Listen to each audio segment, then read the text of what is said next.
Okay, everyone, here's kind of what I've determined has really happened to this Mustang. You can see here, these are the pieces I cut off. We have a full rocker from another car, and an inner rocker, believe it or not, is also from another car. What we have is at some point in this car's past, both floor pans were changed out from a donor car. You can kind of see the seam as it goes up and around. You can follow the seam work if you look real close. You can see where they kind of pieced it in. But what they had done was they cut a full floor, well, half sections actually, out of another car. And here's the problem. As we come down to the torque box, you can clearly see yesterday what I thought was fiberglass. They had this all covered over with epoxy and mesh tape. And this big gap here where there's no metal was full of it. So we have a major connection point right here, not even connected to the rocker panels. And as we move forward,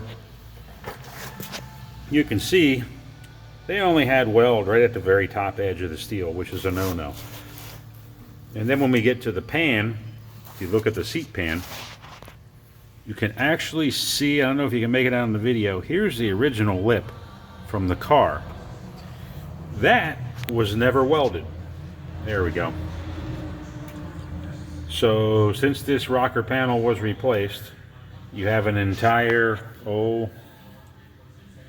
14-inch section of floor pan not even attached to the rocker panel.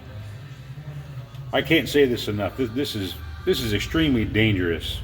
People that are doing this kind of work, in my opinion, they shouldn't be allowed to.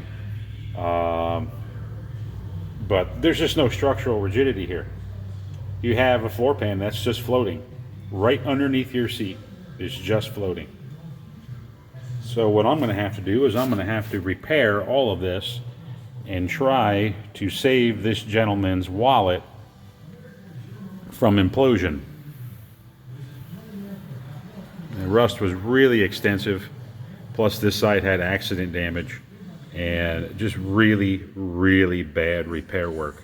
And to somebody this was acceptable, but in my shop this won't fly. Unfortunately, as we go over to the other side, you can see that that pan was also replaced. You can kind of see the weld against the rocker panel there. You see very similar in there by the drain plug. That is also mesh tape and epoxy, and you can follow the seam. So we have a car made up of a couple different cars. I now have to fix this. And I have to fix this so that's 100% correct, 100% safe, all while maintaining a budget. I'm going to keep on digging, guys, and we'll see what else I can uncover.